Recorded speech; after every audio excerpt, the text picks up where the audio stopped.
So yung magandang araw sa lahat. So this is JM from Crazy Mods Philippines. So for today's video is ipapakita namin sa inyo kung ano nga ba ang naging setup ng Isuzu Ertiga na to. So ang naging setup ng customer natin today is quad setup ng stage 1 projector natin na sariling manufactured ni KM with Amber Demon Eye. So ito ang kanya naging final light output.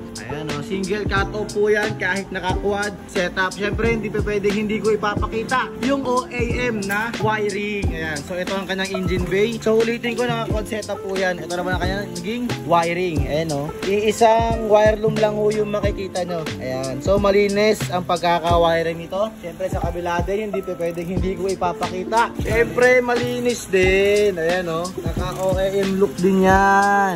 Malinis, walang wire na nakalabas. Siyempre mga gumagawa ngayon yan, si Lenny, si Totoy at si Jet. Pasensya na kung mga nakaubad yung mga yan. Mga hot kasi yung mga yan eh. Ayan, so ang ginagawa na ng Jet at ni Lenny is kinakabit na lang yung mga torques, yung mga tornilyo sa fender. At Jet naman is tapos na rin niya i-final alignment yung light output. So sa mga nagsasabi na nakakasilaw ang projector ng Crazy Mods, mali po kayo doon. Bakit? Kasi sa mga HID or LED type na mga ilaw na mga stock na mga sakyan ninyo is wala pong cut-off na kagaya nito. Ito po yung cut-off na sinasabi namin, yung single line na yan. So kung nasa lang yung single line na yan is andun lang po yung light output, hindi po aabot din sa mata natin.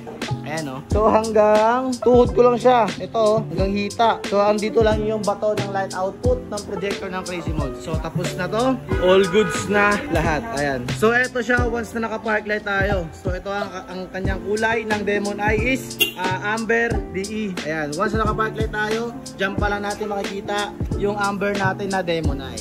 Okay Brad, low beam. So ito kanyang low beam. Syempre yung S1 natin is may high and low na rin siya na function. So ito ang kanyang naging light output. Ayan o, yan ang kanyang low beam. Sige Brad, high beam.